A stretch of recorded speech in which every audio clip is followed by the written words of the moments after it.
Hi guys, in this video I'm going to show you how you can cut the video with CapCut.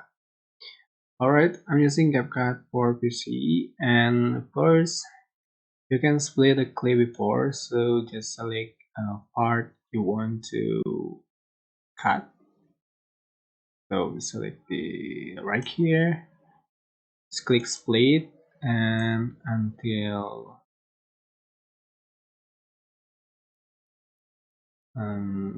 right here, split again and select this part and delete.